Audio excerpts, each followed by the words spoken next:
अस्सलाम वालेकुम, सुबह खैर, गुड मॉर्निंग। लो जी मेरे वीर ते वीरनियों, थोड़ी भैन किचन च आ गई है। रात असी साग धो के रख दिता सीगा क्योंकि साग अज मैं बनाना सी ते रात नूं तुहानूं पता गैस चली जाती जिस तो काफ़ी परेशानी हुंदी है। मैनूं नमाज़ पढ़ी, नमाज़ पढ़न तो बाद जी ये देखो नेरा ही नेरा हो रहा है। बाहर हजे कोई रोशनी नहीं है, कोई कुछ नहीं। उपर हल्की जी सूरज की रोशनी पैंदी पई, थले देखो विहड़ा सारे च नेरा ही नेरा है। तो बारिश भी हो चुकी है। अज ना रात नूं मैं कहा मैं बाहर निकली ना, मैं कहा हल्ला मियाँ ये कि चिक्कड़ चिक्कड़ होया पिया। फिर मैं देखा लो जी बदल बुदल होए हुए ने ते बारिश हो चुकी है। अल्लाह मियाँ ने अपनी रहमत बरसाई है ते सर्दियां दी साडे पासे ते पहली बारिश है जिहड़ी होई है। चलो खैर दी बारिश होवे, खैर दा दिन गुजरे। तो चलते हैं किचन दे विच ते देखते हैं। तो आपां अज साग पकाना है, चाय बनानी है। मैं नमाज तो बाद मैं वेली सी, मैं कहा चलो जी अज ना चलो वेले नाल कम कुम नबेड़ लीए। इस टाइम गैस की स्पीड तुसीं चैक कर सकते हो कितनी ज़्यादा गैस की स्पीड है। इस वास्ते तो मैं कहा सीगा कि सुबह सुबह उठ के साग बनावांगे ना तो फिर 9 बजे तक पक जाएगा। तो मेरे वीर ते वीरनियों माशाल्लाह तुसी लाइक कर दो, सबसक्राइब कर दो तो अपनी भैन नूं छोटा जिहा ते सोहना जिहा कमेंट भी कर दवो। तो इत्थे मैं दुध कढ़ लिया जे बाहर, तो मलाई जिहड़ी सी ना थोड़ा दुध उबलन की वजह तो ना चिपक गई साइडां नाल। ते छुरी दे नाल मैं कर रही हां सैट। तो छुरी नाल सैट करन तो बाद इनू उतारांगे ताकि इक्को ही ना मलाई जिहड़ी साडी उतर जावे। देसी घ्यो बनाना हुंदा है असीं, तो तुहानूं पता है देसी घ्यो कितना जरूरी है सर्दियां दे विच। असीं फिर ना साग ते पा के ते खाना है ना, कहते ना देसी घ्यो, मक्की दी रोटी नाल सरसों दा साग नाल लस्सी दा गिलास। माशाल्लाह जी की रहमत है, अल्लाह मियां दी रहमतां ने बंदे वास्ते। जिंदे बंदियां वास्ते सारियां ही रहमतां, जेहड़े बेचारे इस दुनिया तो गुजर जाते हैं उन्हां वास्ते कुछ भी नहीं। उन्हां दे अपने माल ने, फिर अगे जाके अपने माल दे बलबूते ते बंदा जन्नत दे फल खांदा है, जन्नत दियां नहरां बहंदियां जी उन्हां वास्ते। तो लो जी इत्थे सिर्फ मलाई कढ़ लईए। यह मलाई मैं ना जो बाउल फुल हो जाएगा ना, जिवें तुहानूं मैं पिछली वीडियो दिखाया है, तो फिर मैं जमा के रख दांगी। फिर इहदा बना लांगे आपां मक्खन। मैं ना कदी लोग दूसरे तरीके नाल भी मक्खन बनाते हैं, यानी कि मलाई नूं कढ़ के रिड़क लैंदे ने सीधा। मैं नहीं इस तरह बनाती हैगी। तो मैं ना इहदी हुण ना इनू फ्रिज रख दिंदी है। बकाया दी मलाई भी मैं सारी छुरी नाल ना उतार तूर लई है ताकि जो आपां चाय बनाईए ना तो साडा जिहड़ा पतीला है ना साइडां तो सड़े ना। नहीं तो मलाई वाली जगह जो सड़ जाती हैगी ना तो पतीला धोना बड़ा मुश्किल हो जाता है। तो नौ मेरी बेचारी सुत्ती पई सी, उन्हें सारे कम कुम रात सैट करके रख के ना देते सी। कहंदे भी चाची तुसी जल्दी उठ जाते हो तो तुसी अपना साग पकने रख देना, तो मैं फिर ना उठ के तो बाकी काम तुहाडे नाल निबड़ा लांगी। मैं कहा चलो साग दे नाल नाल मैं चाह भी बना ला, फिर शैल्फ भी साफ कर लवां क्योंकि नाल दी नाल जो सफाई होएगी ना शैल्फ दे उत्ते थोड़ा थोड़ा ना दुध गिर गया सीगा, तो इनू भी मैं नाल दी नाल साफ कर लवां। मैं कहा किचन दे विच ना कोई गंद नहीं पैना चाहिए, नाल दी नाल साफ करते रहो ना तो किचन नीट एंड क्लीन रहिंदा है अपना। लो जी इत्थे बर्तन बुर्तन जिहड़े मैं कहा एक पासे कर देवां, जिहड़ियां चीज़ां जित्थों दी आईयां ने उत्थे नाल दी नाल रखदे रहिए ना तो फिर खलारा नहीं पैंदा है, किचन साफ रहिंदा है अपना। तो तुसीं हुण दस्सो मैनूं मेरे वीर ते वीरनियों कित्थों कित्थों मैनूं देखदे पिओ, मेरी वीडियो तो तुहानूं चंगियां लगदियां आईयां ने माशाअल्लाह। अच्छा अज आपां एक गल करिए, आपां ना सारे भैन भरा मिल के एक दूसरे की हैल्प करिए। आप एक दूसरे की ना वीडियो देखिए, अपनी फुल वॉच करिए जिवें फुल वॉच करी दियां ने, फिर ही किते जाके अपना वॉच टाइम पूरा होना। जे आपां कहिए ना कि नहीं तो नहीं तो नहीं तो फिर इस तरह तो नहीं होना हैगा ना। अज मैं लाइव भी ज्वाइन करनी सी लेकिन मेरी नहीं हो सकी क्योंकि सब मेरा जिन्ना वाईफाई का पैकेज ख़त्म हो गया सीगा। दूसरा दिन है मेरे ना कोई ना मसलन कि हादसा हो ही जाता है। कल मैं बाज़ार चली गई, अज मसलन कि वाईफाई का हो गया, लेकिन इत्थे काम करद्या करद्या साडे नाल होर भी एक काम पै गया तो वह भी तुहाडे नाल शेयर करदे हैं। तो मैं बनाती हुंदी जी गुड़ वाली चाय। गुड़ वाली चाय सारियां सर्दियां ना मैं गुड़ वाली चाय इस्तेमाल करदी हूँ। मैनू नहीं चाय अच्छी लगती चीनी वाली। गुड़ वाली चाय का अपना एक टेस्ट है, अपना एक मज़ा है। तो तुसीं यकीन करो गुड़ वाली चाय पूरियां सर्दियां मेरे घर गुड़ वाली चाय चलती है। मेरे बच्चे नहीं पींदे हैगे, मेरे बच्चे कहंदे ने कि अम्मी चीनी वाली चाय जिहड़ी है ना तुसीं ना बनाया करो। तो मैं फिर ना थोड़ी जी चीनी डाल दिंदी हाँ, थोड़ा जिहा गुड़ डाल दिंदी हाँ, तो फिर ना बड़ी मज़े की चाह बनती है जी माशाअल्लाह।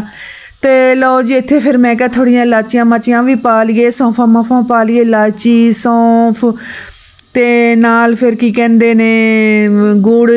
मज़ेदार चाय तैयार होएगी जी अपनी। जिन्नी देर चाय ना पिए तो सिर का दर्द ही नहीं ख़त्म हुंदा हैगा। ਤੇ ਡਾਕਟਰ ਮਨਾ ਕਰ ਦਿੰਦੇ ਨੇ ਚਾਹ ਨਹੀਂ ਪੀਣੀ ਜੀ, ਚਾਹ ਨਹੀਂ ਪੀਣੀ। ਮੈਂ ਕਿਹਾ ਡਾਕਟਰਾਂ ਨੂੰ ਛੱਡ ਦੇਵੋ, ਚਾਹ ਨਹੀਂ ਛੱਡ ਸਕਦੇ ਭਾਈ, ਜਿਹੜਾ ਕੁਛ ਵੀ ਹੋ ਜਾਵੇ ਚਾਹ ਤੇ ਸਾਡੇ ਨਾਲ ਰਹੇਗੀ ਇਨਸ਼ਾਅੱਲਾ। ਚਾਹ ਤੇ ਆਪਣਾ ਦਿਲਵਰ ਹੈ ਨਾ ਫਿਰ। ਅੱਛਾ, ਤੇ ਮਾਸ਼ਾਅੱਲਾ ਸਾਰੇ ਮੇਰੇ ਭੈਣ ਭਰਾ ਜਿਹੜੇ ਹੈਗੇ ਨੇ ਮੇਰੀ ਸਪੋਰਟ ਕਰ ਰਹੇ ਨੇ, ਉਹਨਾਂ ਦਾ ਬਹੁਤ ਬਹੁਤ ਸ਼ੁਕਰੀਆ।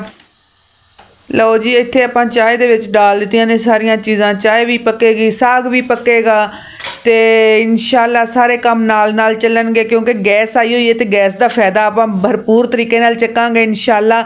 ਇੱਧਰ ਦੇਖੋ ਜੀ, ਬਾਹਰ ਰੋਸ਼ਨੀ ਹੋ ਗਈ ਹੈ ਤੇ ਸੇਨ ਮੇਰੇ ਦੇ ਵਿੱਚ ਤੁਸੀਂ ਦੇਖ ਸਕਦੇ ਹੋ ਬਾਰਿਸ਼, ਜਿਹੜਾ ਬਾਰਿਸ਼ ਨੇ ਆਪਣਾ ਕੰਮ ਦਿਖਾਇਆ ਹੈ। ਰਾਤ ਚੋਰੀ ਚੋਰੀ ਆ ਗਈ, ਪਤਾ ਹੀ ਨਹੀਂ ਲੱਗਣ ਦਿੱਤਾ ਹੈ, ਤੇ ਧੂਮ ਧੜੱਕੇ ਨਾਲ ਆਉਂਦੀ, ਕੋਈ ਪਤਾ ਵੀ ਲੱਗਦਾ ਕਿ ਬਾਰਿਸ਼ ਆਈ ਹੈਗੀ ਹੈ। ਤੇ ਮੈਂ ਕਿਹਾ ਚਲੋ ਖੈਰ ਅੱਛੀ ਗੱਲ ਹੈਗੀ, ਬਾਰਿਸ਼ ਆਉਣ ਨਾਲ ਨਾ ਕੁਛ ਬਿਮਾਰੀਆਂ ਜਿਹੜੀਆਂ ਨੇ ਘੱਟ ਹੋਣਗੀਆਂ, ਕੁਛ ਆਲੂਦਗੀ ਜਿਹੜੀ ਫਿਜ਼ਾ ਦੇ ਵਿੱਚ ਸ਼ਾਮਿਲ ਹੋਈ ਹੈ, ਸਮੋਕ ਵਗੈਰਾ ਇਹ ਉਹ ਕਾਫੀ ਪਿਛਲੇ ਦਿਨਾਂ ਦੇ ਵਿੱਚ ਨਾ ਮਸਲੇ ਮਸਾਇਲ ਰਹੇ ਨੇ, ਉਹ ਵੀ ਖ਼ਤਮ ਹੋ ਜਾਣਗੇ। ਅੱਛੀ ਗੱਲ ਹੈ, ਅੱਲਾ ਮੀਆਂ ਦੇ ਨਜ਼ਾਰੇ ਨੇ ਜੀ, ਅੱਲਾ ਮੀਆਂ ਦੇ ਕੰਮ ਨੇ, ਜਿਸ ਟਾਈਮ ਵੀ ਉਹ ਰਾਜ਼ੀ ਹੋਵੇ।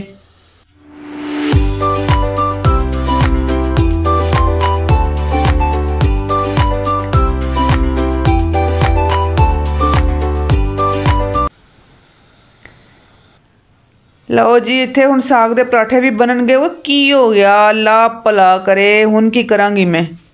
ਲਾਈਟ ਚਲੀ ਗਈ, ਚਲੋ ਜੀ ਜਾ ਕੇ ਦੇਖਦੇ ਅੰਦਰ। UPS ਔਨ ਕਰਦੇ, ਮੈਂ UPS ਬਿਜਲੀ ਦੇ ਵਜ੍ਹਾ ਤੋਂ ਆਫ ਕਰ ਦਿੰਦੀ ਹੁੰਦੀ ਹੈ।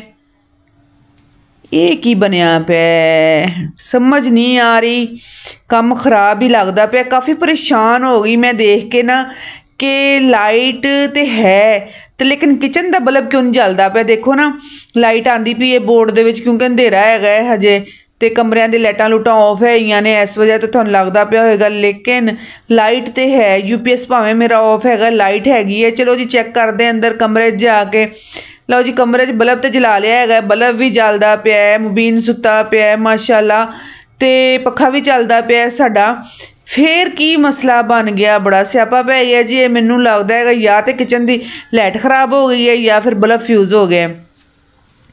ਹੁਣ ਮੈਂ ਵੀਡੀਓ ਬਣਾਉਂਦੀ ਪਈ ਸੀ, ਵੀਡੀਓ ਬਣਾਉਂਦੇ ਦਾ ਨਵਾਂ ਸਿਆਪਾ ਪੈ ਗਿਆ। ਹੁਣ ਮੈਂ ਕੀ ਕਰਾਂ, ਕਿਸ ਤਰ੍ਹਾਂ ਮੈਂ ਵੀਡੀਓ ਬਣਾਵਾਂ, ਸਮਝ ਤੋਂ ਬਾਹਰ ਹੋਈ ਪਈ ਹੈ ਗੱਲ। ਬਹਰਹਾਲ ਦੇਖਦੇ ਹਾਂ, ਅੱਲਾ ਮੀਆਂ ਦੇ ਨਜ਼ਾਰੇ ਨੇ। ਬਾਹਰ ਰੋਸ਼ਨੀ ਤੇ ਹੈ, ਲੇਕਿਨ ਜਿਹੜੀ ਮੋਬਾਈਲ ਇਹਦੇ ਵਾਸਤੇ ਰੋਸ਼ਨੀ ਚਾਹੀਦੀ ਹੈ ਨਾ, ਉਹ ਨਹੀਂ ਹੈ। ਤੇ ਹੁਣ ਆਪਾਂ ਕੀ ਕੀਤਾ ਫਿਰ, ਅਸੀਂ ਆਪਣਾ ਮੋਬਾਈਲ ਦੀ ਔਨ ਕਰ ਲਈ ਹੈ ਟਾਰਚ, ਤੇ ਇੱਧਰ ਦੇਖੋ ਜੀ ਬਲਬ ਹੋ ਗਿਆ ਜੇ ਮੇਰਾ ਫਿਊਜ਼। ਬਾਕੀ ਤਾਂ ਸਾਰੀਆਂ ਚੀਜ਼ਾਂ ਚੱਲਦੀਆਂ ਪਈਆਂ ਨੇ, ਲੇਕਿਨ ਬਲਬ ਫਿਊਜ਼ ਹੋ ਗਿਆ। ਇਹਨੇ ਮੈਨੂੰ ਦੇ ਦਿੱਤਾ ਧੋਖਾ, ਬੜੀ ਬੁਰੀ ਹੋਈ ਜੀ ਮੇਰੇ ਨਾਲ। ਬਹਰਹਾਲ ਸਾਗ ਇੱਥੇ ਆਪਾਂ ਜਿਹੜਾ ਹੈਗਾ ਪਾਉਂਦੇ ਹੈਗੇ ਹੈ। ਅੱਜ ਸਾਰਾ ਦਿਨ ਸਾਗ 'ਤੇ ਹੀ ਲੱਗ ਜਾਣਾ ਹੈ ਕਿਉਂਕਿ ਜਿਹੜੀ ਗੈਸ 9 ਵਜੇ ਤੇ ਗੈਸ ਬੰਦ ਹੋ ਜਾਣੀ ਹੈ। ਅੱਲਾ ਕਰੇ 9 ਵਜੇ ਤੱਕ ਪੱਕ ਜਾਵੇ ਠੀਕ ਹੈ, ਨਹੀਂ ਤਾਂ ਫਿਰ 12 ਵਜੇ ਆਏਗਾ ਤਾਂ ਫਿਰ ਕੰਪਲੀਟ ਹੋਏਗਾ, ਨਹੀਂ ਤੇ ਫਿਰ ਅੱਲਾ ਵਾਰਸ ਹੈ, ਕੀ ਕਰ ਸਕਦੇ ਆ। ਇਹ ਦਿਹਾਤ ਹੁੰਦਾ, ਗਾਉਂ ਦਿਹਾਤ ਹੁੰਦਾ ਨਾ, ਤੇ ਲੱਕੜੀਆਂ ਲੁਕੜੀਆਂ ਜਲਾ ਕੇ ਤੇ ਬੰਦੇ ਨੇ ਨਾ ਬਣਾ ਲੈਣਾ ਸੀਗਾ, ਲੇਕਿਨ ਇੱਥੇ ਉਹ ਸਿਸਟਮ ਨਹੀਂ ਹੈ, ਉਹ ਹਿਸਾਬ ਕਿਤਾਬ ਨਹੀਂ ਹੈ। ਬਹਰਹਾਲ ਜੋ ਅੱਲਾ ਨੂੰ ਮਨਜ਼ੂਰ ਕੀ ਕਰ ਸਕਦੇ ਹੈ। ਤੇ ਬਲਬ ਦਾ ਡੱਬਾ ਪਿਆ ਹੋਇਆ ਹੈ, ਹਜੇ ਇਹਨੂੰ 6 ਮਹੀਨੇ ਹੋਏ ਨੇ ਬਲਬ ਨੂੰ ਲਿਆ ਹੋਇਆ, ਤੇ ਇਹ ਬਲਬ ਹੋ ਗਿਆ ਜੇ ਫਿਊਜ਼। ਇਹ ਮੈਂ ਚੇਂਜ ਕਰਵਾ ਕੇ ਲੈ ਆਵਾਂਗੀ, ਛੱਡਣਾ ਥੋੜ੍ਹੀ ਹੈਗਾ, ਮੈਂ ਛੱਡਣਾ ਨਹੀਂ ਹੈਗਾ ਬਲਬ, ਜਾ ਕੇ ਨਵਾਂ ਲੈਣਾ। ਐਡਾ ਵੱਡਾ ਸਾਰਾ ਬਲਬ ਲਿਆ ਕੇ ਮੈਂ ਲਾਇਆ ਹੋਇਆ ਤੇ ਫਿਊਜ਼ ਹੋ ਜਾਵੇ ਤੇ ਮੈਂ ਵੀ ਛੱਡ ਦਾਂਗੀ। ਨਾ ਜੀ ਨਾ, ਛੱਡਣਾ ਨਹੀਂ ਹੈ। ਆਪਣੀ ਚੀਜ਼ ਦਾ ਆਪਣਾ, ਉਹ ਕਹਿੰਦੇ ਨੇ ਸਾਡਾ ਹੱਕ ਇੱਥੇ ਰੱਖ। ਤਾਂ ਲਓ ਜੀ ਗਾਇਜ਼, ਇੱਥੇ ਸਾਡਾ ਸਾਗ ਹੋ ਗਿਆ ਜੇ ਤਿਆਰ ਪੂਰੇ ਦਿਨ ਤੋਂ ਬਾਅਦ। ਇੱਥੇ ਮੈਂ ਹੁਣ ਕਰ ਲਈਏ ਗ੍ਰੈਂਡ ਕਿਉਂਕਿ ਇਹਨੇ ਸਾਨੂੰ ਬੜਾ ਥਕਾ ਦਿੱਤਾ ਹੈ, ਤੇ ਗ੍ਰੈਂਡ ਕਰਕੇ ਫਿਰ ਇਹਨੂੰ ਪਕਾਵਾਂਗੇ ਅੱਛੀ ਤਰੀਕੇ ਦੇ ਨਾਲ, ਕਿਉਂਕਿ ਆਟਾ ਉਟਾ ਪਾ ਕੇ ਘੋਟਣਾ ਮਾਰੀਦਾ ਹੈ, ਪੱਕ ਪੁੱਕ ਜਾਂਦਾ ਹੈ ਸਹੀ ਤਰੀਕੇ ਦੇ ਨਾਲ, ਫਿਰ ਕਿਤੇ ਜਾ ਕੇ ਤੇ ਖਾਣ ਦੇ ਕਾਬਲ ਹੁੰਦਾ ਹੈ। ਸਾਗ ਬੜੀ ਮਿਹਨਤ ਮੰਗਦਾ ਜੀ, ਜਾਨ ਮੰਗਦਾ ਜਾਨ, ਫਿਰ ਜਾ ਕੇ ਸਾਗ ਤਿਆਰ ਹੁੰਦਾ। ਤੇ ਜਿਹੜੇ ਭੈਣ ਭਰਾ ਬਣਾਉਂਦੇ ਨੇ ਉਹਨਾਂ ਨੂੰ ਤਾਂ ਪਤਾ ਹੀ ਹੈਗਾ, ਤੇ ਤਾਜ਼ਾ ਸਾਗ ਜਿਹੜਾ ਉਹ ਜਲਦੀ ਤਿਆਰ ਹੋ ਜਾਂਦਾ, ਤੇ ਜਿਹੜਾ ਸ਼ਹਿਰਾਂ ਦਾ ਸਾਗ ਹੈ ਉਹ ਜਲਦੀ ਤਿਆਰ ਨਹੀਂ ਹੁੰਦਾ। ਤੇ ਲਓ ਜੀ ਭੈਣ ਭਰਾਓ, ਹੁਣ ਸਾਡੀ ਵੀਡੀਓ ਦਾ ਵੀ ਐਂਡ ਹੋ ਚੱਲਿਆ ਤੇ ਸਾਡਾ ਵੀ ਐਂਡ ਹੋ ਚੁੱਕਿਆ। ਅਸੀਂ ਥੱਕ ਗਏ ਹੈਗੇ, ਤੇ ਭਾਂਡੇ ਭੁੰਡੇ ਅਸੀਂ ਧੋ ਲਏ ਨੇ, ਆਟਾ ਗੁੰਨਣ ਵਾਸਤੇ ਰੱਖ ਦਿੱਤਾ ਜੇ।